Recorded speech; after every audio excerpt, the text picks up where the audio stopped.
Hello, and welcome to Josh's 8-step guide to depression and burnout, at least as it pertains to me, because I'm not like an expert. I'm just a 26-year-old in my basement.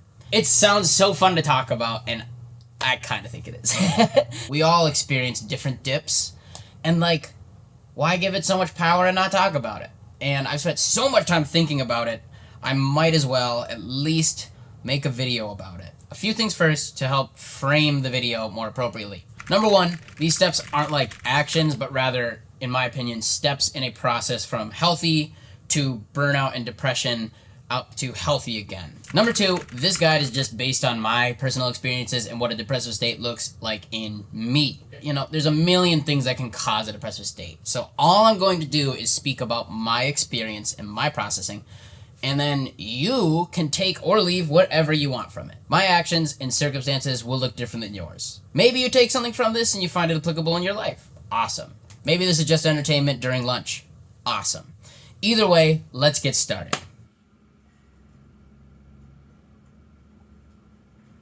The beginning of this process, I think, really took place between 2 to 3 years before I would consider the beginning of the depressive episode. And I think that it laid the groundwork for being able to slip into it in the first place. Around the beginning of 2020, a lot changed in my life, but I'm going to sum it up by saying that my support system changed. I like to think of a support system as like an emotional savings account. Financially, when life throws something tough at you, your car breaks down, a medical bill, your savings account is what helps you float the difference. Without a good support system, emotionally, I view it as being more so like paycheck to paycheck. You're kind of fine. You are making your bills, but there's not a lot of room for difference. So at the beginning of 2020, I was recently single for the first time in a long time. And I started to reevaluate things like my belief systems, and COVID hit. So I went from being supported from a lot of different angles to not unsupported. It wasn't that a support system totally vanished, but it changed, and I wasn't aware of it enough to be proactive to fix it. Again, I still had incredible friends and family. I still had a support system, but I wasn't intentional about it. It's also worth noting at this time that I was not very good at healthy habits. Not great about sleep schedule. I was not good about eating. I wasn't good about exercise. I wasn't good at all the typical things that make you feel better. So for 2 years, I kind of lived in this place. I wasn't depressed, but I was also kind of paycheck to paycheck. And it was kind of fine for 2 years until there's the movie. That's what a movie looks like. Burnout. So now we've got a Josh who's somewhat on his own, and I'm emotionally paycheck to paycheck, and I'm sort of coasting. Then the opportunity of a lifetime comes up for me. 2 things at once: buying a house and making a movie. And I said yes to both. Because I was really excited about both. And I'm glad I did.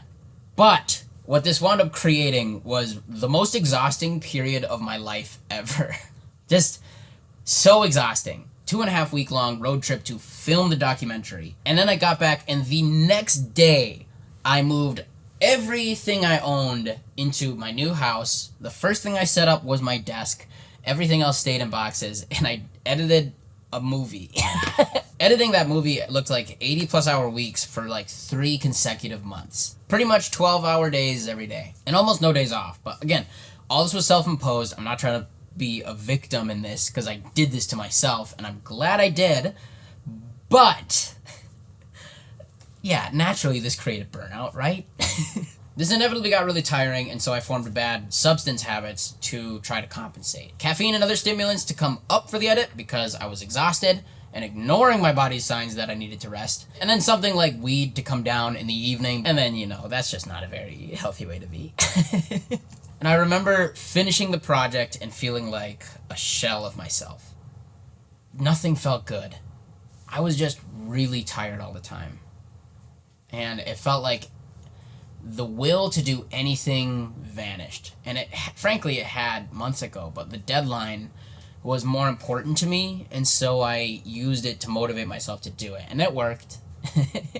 But the will, the desire to do things, was very finite. I lost joy in the things that I loved doing. which sucks. And then stupid idiot me didn't even take any time off. I needed to stop. I shouldn't have had an option. But I think I took like 2 days off to play video games. And then I went back to work and just told myself that I was strong enough to do it. And that wasn't wrong, but it was the wrong choice. I had no idea how to rest. And so I worked myself straight into burnout in a very obvious way, but obvious in retrospect, I suppose. I suppose you learn your limits somehow. So burnout occurred because I pushed myself beyond my limits, didn't have the support system or healthy habits to restore myself, and then just continued. I remember every single project after this being just an absolute labor, just getting the will to edit. Oh man, editing became hell for me. I stopped posting on YouTube because why the hell would I make another video in my gaps between making videos? Especially when anything that I shoot, no matter how exciting it is, I have to edit that. As a way to make up for the gap, I started to lean into the substance habits that I had formed, you know? Caffeine keeps me up, doesn't it? And weed makes me happy. This is the perfect storm for... And I'm all by myself. So, I guess it's okay. But... Depression. But I didn't call it that for a while. I just thought I was tired all the time. I didn't know why, and everything felt hard, and it sucked because I knew that I was doing what I loved, but it sucked. And what I also started doing was giving myself outs. This isn't a problem because I'm not missing any deadlines. This is just a phase. Ooh, and how about this one? Other people are doing a lot worse. By comparison, I'm fine. The other thing I did was create myself to be a victim and sort of threw myself a pity party. I'm single and that's unfair, and I don't have anyone to support me, and it sucks, and you know, what did I do to deserve this? Work is just exhausting, and poor me having to do all this by himself. And just like this general sentiment of like, why won't things get better for me? It was the world happening to me, and I couldn't change that, and that sucks. When something you can't change is the root of the problem. It really put me down into a low place. And straight up, I started to like literally look worse too. I think I was actually uglier. Josh doesn't look like the same Josh. And you know you're depressed when you stop doing the things you love. So I stopped talking to people. I remember avoiding people like in my house, like avoiding my roommates. I remember saying no to social events. And like stopping exercising, and then just going to whatever would immediately make me feel better. That's what took the place for me, was I stopped doing the things that I loved doing when I had the energy, because now I don't have the energy, and those take energy, and so they become an anxiety-inducing thing. And so I would just go to the things that didn't take much energy that made me happy, because I was miserable, so why the fuck wouldn't I want to be happy? Actually, like that's kind of what ends up happening, is it creates a spiral. I sold myself to short-term dopamine because it was the only thing that made me feel good in a world where nothing felt good, even the things I used to love. And also, I was the victim, so I deserved a reward, which was another, like, out I was giving myself. Everything, it feels empty and it feels sucked out. And it was because I was empty. I had nothing left to give. So anyways, I lived there for a good while, maybe like a year-ish? I don't know. Maybe a year. And I started to think about why I was there, because nothing was changing and I was really starting to get over it. Why didn't I look like the person I was? Where did my confidence go? My confidence went from 100 to like, not 0, like 10. Like realistically 10. I was not the person I wanted to be. And so these realizations were part of the first thing which helped me on the way back up, which is... He's nervous to do this one. I like winded and laid down on the floor. He'll be like, oh, calm down. Once I get rolling, it'll be okay. Honesty. So I mentioned in the last chunk about giving myself outs. I was creating a reality to rationalize what was going on around me. And I'm going to start by saying something that sounds counterintuitive to all the things I was just saying, but I think it's really, really important, is that those things I was telling myself and those justifications and those outs weren't wrong. They were unfair things that had happened to me. Things that were out of my control that shouldn't have happened like that. You know? And I think sometimes we tell people that are depressed that they have to do all the right things, and we're not wrong, but we're ignoring the fact that the reason that they got there isn't just bullshit. It's shit that happened. And it was out of their control and it was real. Oh, God. He's such an emotional boy. I'm not even using the whiteboard. Why did I put this here? Those things were right. And that's why it was easy to give him so much power. I wasn't wrong about those things. It did feel bad to be single, dude. It felt really bad, and it felt like rejection was just kicking me in the nuts every time I tried to get back up. I remember laying in like the fucking fetal position at times because I was down, and oftentimes that singleness was like a big part of it. It killed me. It was something that was out of my control that just absolutely wreaked havoc on my mental state. I was on the bad side of luck, it felt like, so many times. And I was tired, and work was frustrating. You know? Those were all truths. I didn't make things up to get depressed. They happened to me. And I think that that's important to remember. Because if we're being honest, we can't lie to ourselves about why we are where we are. We're ourselves. Why would we not tell ourselves the truth and help ourselves? I think it really came into light for me when I realized that my actions and my words were different. And I started to get honest with myself about it. Honest me realized that the things that were getting me down were things that were rooted in me not willing to give up. I guess we're stuck still. It's been like an hour? Not that long, maybe like 40 minutes. Yeah. Oh, well, we'll leave eventually. Control. So this one's a big one for me, and I'm not going to underplay it because I think it's a huge deal. Control. I love statements that feel actionable and applicable. And the Alcoholics Anonymous Serenity Prayer is one of them. The prayer goes, God grant me the serenity to accept the things I cannot change. Grant me the courage to change the things that I can, and the wisdom to know the difference. It's pretty close to that. This, paired with the honesty from before, led me to some pretty big realizations. At this point, I understood my problems to be mostly from burnout and loneliness. In each of these areas, I had not accepted the things that I couldn't control. And instead, I let them be bigger than anything else. I've got some finite-ish amount of energy. And I was spending all of it on looping in my head and complaining and being sad and mourning the things that I couldn't change myself. For me, that's what sustained the burnout and the depression. Letting my life be bigger than anything I could do about it, so I stopped doing anything about it. Man, what a horrible place to be. That you are not in control of anything, and so you might as well just get what you can. Yeah, it's a positive feedback loop, dude. Let's use the whiteboard. Life bad. Something happens outside of your control that you can't do anything about, and it makes your life bad, and that makes you sad. You think about it, and that thing that made life bad, maybe it was something that you couldn't do anything about, and that sucks, because you can't do anything to change that circumstance. And then you kind of end up right back where you were, where life is still bad because you can't change it. What accepting what you can't control looks like is life still gets bad, and it still makes you sad.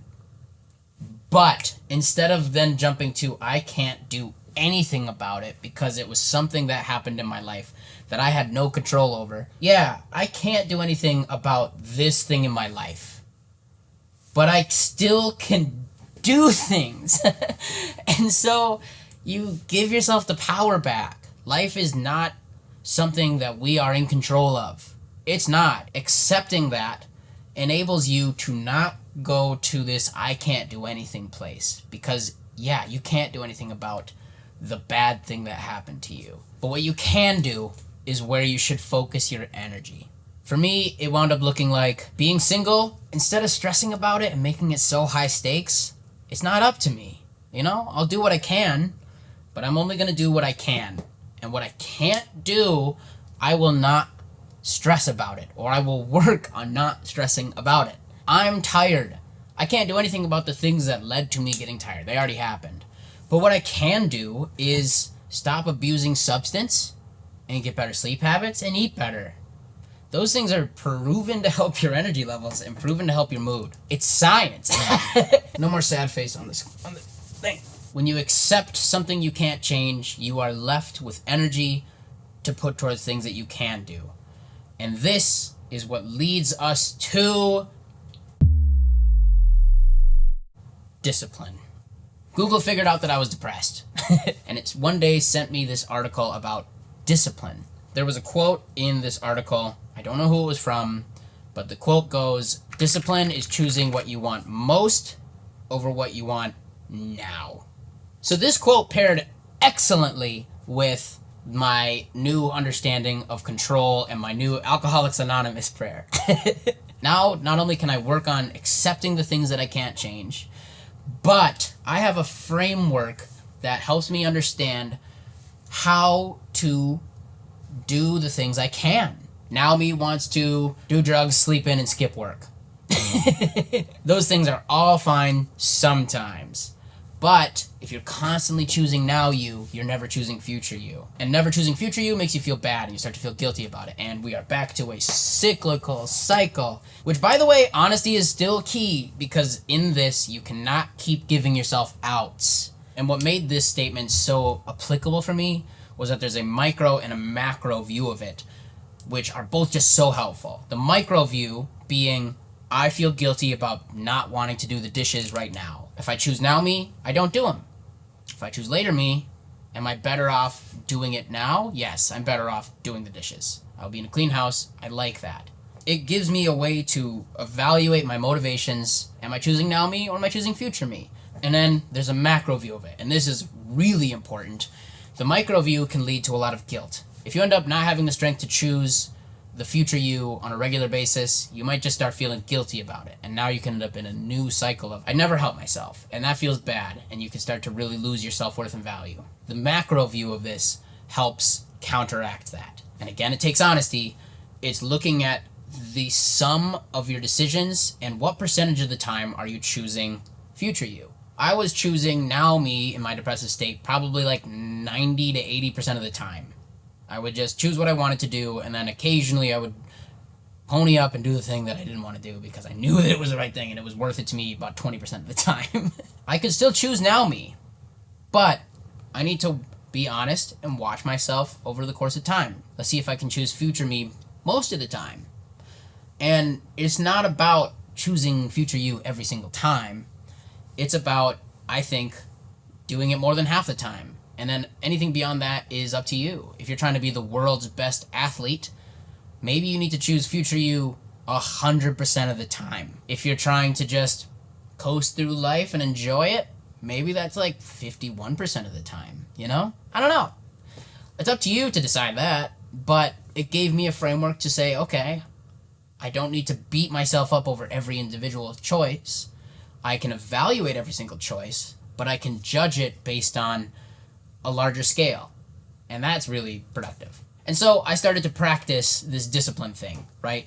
Choosing what I want most over what I want now. And I started to practice it in a couple of very specific ways. The prototypical ones. I started making my bed in the morning. I started doing push-ups right away when I got out of bed. And I started ending my showers cold. All of these things were things that I could tell myself in the moment without a doubt that I was physically capable of doing them. So if I chose not to do them, it was purely me choosing not to do them. Takes back the autonomy and the ability to do things, and it proves it to yourself. You can't take the power away from yourself, and discipline puts it kind of back in. You're like, I am making a choice. I'm choosing now me or future me, and I'm going to start choosing future me, and I'm going to start helping myself, and I'm going to use discipline to do it.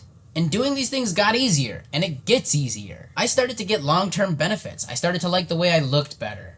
I started to feel better energy. I started to choose future me more often because it started to just get easier to do. But I found that this sometimes would wane, especially with energy, right?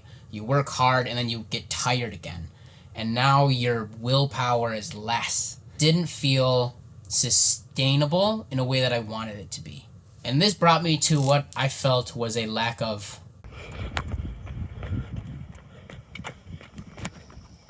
purpose. Purpose. In my head, if discipline is choosing what you want most, willpower is the gasoline that allows you to choose discipline. It's what I want most. I have the will for it, so now I will do it. If I don't have the will to do something, I don't care. I'm not going to do it. Because I was tired, and I didn't have a lot of will when I was tired. Again, randomly, Google hit me up with an article from the American Psychological Association about willpower. And what was fascinating about this study was they found that willpower, get this.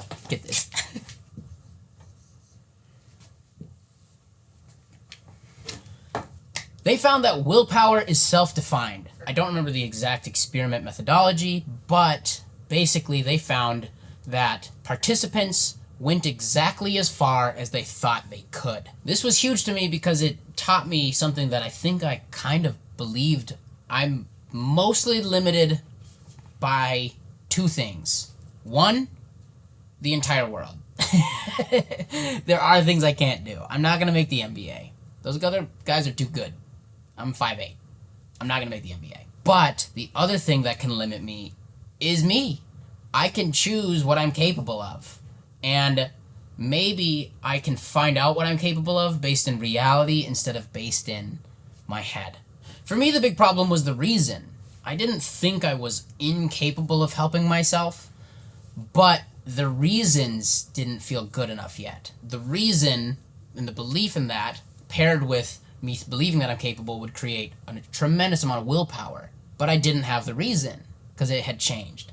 Before, it was living for my loved ones and the people around me, and my religion and my belief systems, and all of that changed. And so I was left without a purpose, is what I realized. If discipline is choosing what you want most, I had to sit down and say, what do I actually want most? Because if I don't actually want it that bad, then it still is exhausting to do all these things. I'm still tired. And so I sat down and thought about this, and I thought about purpose. I've realized that people with tremendous purpose are very strong. It doesn't even matter if it's a good one. They just have to believe in it, right? So I had to find something that I could believe in, a purpose to motivate this discipline, give me the energy and the willpower to do it. And so I sat and thought about it for months.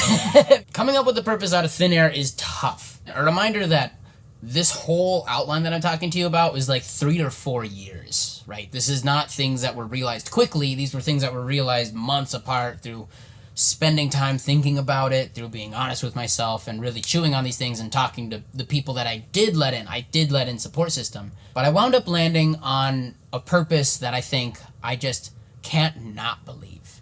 And one that I think is objective, and for me, it makes it much simpler to believe. For all I know, this is my one chance to be on the best rock in space. And it sounds kind of goofy when you put it that way, but I have been given one of the best starts in human history by far. Not only have I grown up in this modern era, incredible world when you look at it, especially when you consider that most humans have, really struggled to feed themselves, and I can just go get food, How crazy is that? I could worry about other stuff like purpose. This is my chance on Earth. There's a lot of stuff that I can't control within that. It might not be exactly what I want it to be, but it is an incredible opportunity nonetheless. And I believe that. It's one of the best opportunities ever that I've been granted.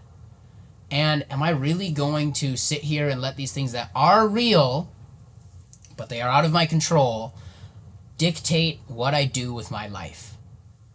And that question, to me, has one answer. No, I'm going to do the things that lead me to the life that I want to live. This is my one chance that I'm aware of.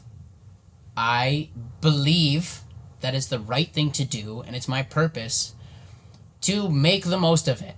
That doesn't totally clarify everything in life for me, But what it does do is enable me to take that back to decision by decision, right?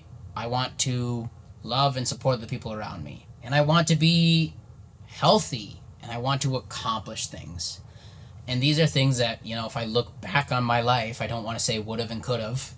I want to say tried. It doesn't matter if I succeeded. Understanding the opportunities that are ahead of you and what you would do with them and stepping out. That gave me a purpose. A purpose that I could take to discipline and say that I want it most because I believe it. I want this most because in my life I want to do this. And I release what I am not in control of, and I do the things that I am in control of, and then see what life does with it. Life is happening, and I am going to engage with it on life's terms because I can't argue with that. So now we have a reason to believe in doing these things, but there was still one lingering issue, and I found that the solution to that issue, to get ahead of myself, is peace. So all these things previous have built me up onto a solid foundation where I can believe in what I'm doing and I can take autonomy of myself again. This left me with one sort of issue, which is that a lot of the times I wasn't happy because, the choosing now you over future you thing, you get the future you benefits, yeah, and that does make you happy. But you also are spending a lot of time, depending on your goals, choosing not you, now you, which leaves you unhappy. The run you go on has to be worth it in the long run. Otherwise, if you're thinking about each individual step and all of the pain that it causes, you're pretty unhappy. Happiness and my purpose were at odds. At least to an extent. Not totally, because they did align a lot. But they weren't perfectly aligned. Basically, to save you some time, because this video is long as hell as it is, I decided that my goal should never be to be happy. I want to be happy. All the time. But as a goal, it stands a direct contradiction to a lot of things, and it can create a false incentive structure. So what I decided, at least for now, as my alternative to that, is not to choose to be happy, but instead to aim and to choose to be at peace. Happiness created a pressure in me to be happy. Peace feels like it can come alongside any place that I was.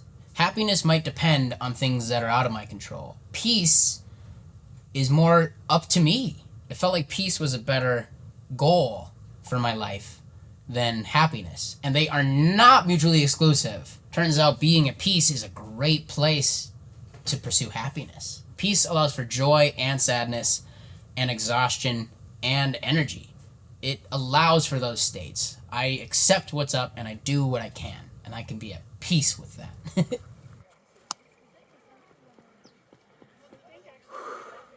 Okay, we're finally towards the end. To summarize into the big chunks. Number 1, support system.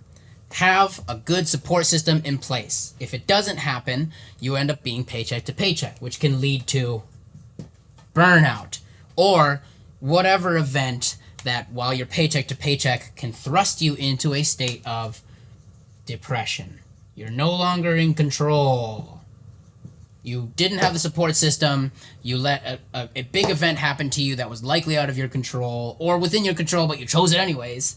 And now you are depressed because you are at a place where the extraneous circumstances are overwhelming you. Honesty is what helps you recognize what is going on and stop lying to yourself to perpetuate the depression. And it's not that you're lying to yourself in total, it's that you're not telling yourself all of the truth. Again, when I say your, I mean me. But, maybe this is applicable to you too. Honesty leads you to realizing what you can and cannot control and allows you to release the things that you can't control and do the things that you can, which leads us to discipline. Is that how you spell discipline? We're gonna just roll with it. Discipline, which is about choosing what you want most over what you want now and understanding what you can control and living in what you can control, which then leads us to purpose. Oh God, can you even read this? This is getting to be a mess. Purpose. Choosing what you want most. What do you want most? Do you believe in it? A purpose helps you create the willpower to be disciplined and affect the things that you can control, which comes from honesty about your circumstances. Which leads us to not having happiness as the goal. Instead, striving for Josh to be at peace. Peace feels like it ties all of these steps together in a way that happiness doesn't. These things can lead you to be unhappy, but choosing instead to be at peace can create room for happiness while really reinforcing these points. For me, I still struggle with this stuff. It's not something that is just fixed forever. It gets easier, and habits make it a lot easier to do, but it's not like it's just done. I'm not saying I've cured my depression. I'm saying I understand my depression better than I ever have. And by practicing these things and believing in them, it allows me to create better habits, and it allows me to live the life that I want to live instead of being stuck in a life that I don't want to live. And that's a good way to sum it up, I guess. 2 quick things before you go. None of this would have happened if I had had the right support system in place. These 2 years where I let my support system and healthy habits slip was what led to the ability to burn out and get depressed. Being smart about where you are now and creating a support system that can fill you up and healthy habits that fill you up is one of the best things you can do for yourself. I'm not saying I wish none of this ever happened, but I am saying now I understand how important that first part is. Reach out to your loved ones. Don't be alone in things. We aren't meant to be alone. Best friends, a partner, a belief system, a church, whatever. Find a community and find something to lift you up. Also, demand that your support system is honest with you. And 2, you are capable.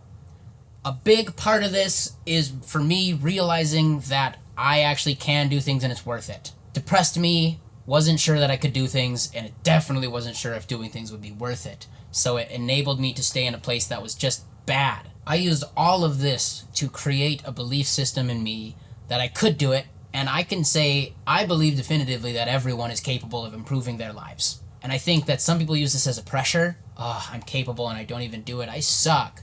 But this should be good news, because unlike the things that happened to you that you couldn't control, you don't have no say. You don't have no control in your life. Everyone's body is different, but learn your body, learn how to help yourself, and you are capable. I believe that.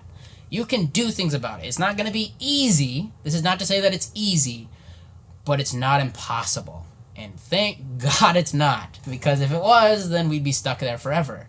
And we don't have to be. We get to choose. Everything we do is a choice. A couple of bonus little tips that I'm just going to put here. You can pause if you want to read them. These are things that I found for myself as well that are pretty helpful. I'd recommend these things. They aren't the basis for it, but they're definitely helpful little actionable steps. And also, if you're in a healthy position, keep doing these things. I find that they're good for you. This is an absolute book at this point, but if you're still here, thank you so much for watching. You know, this story of mine and this life I've lived, nobody needs to care about it, but if you're here watching it, that means that you do, and I don't take that for granted. I've spent a lot of time off YouTube, burned out, not wanting to make more things and not getting back to things that I love doing.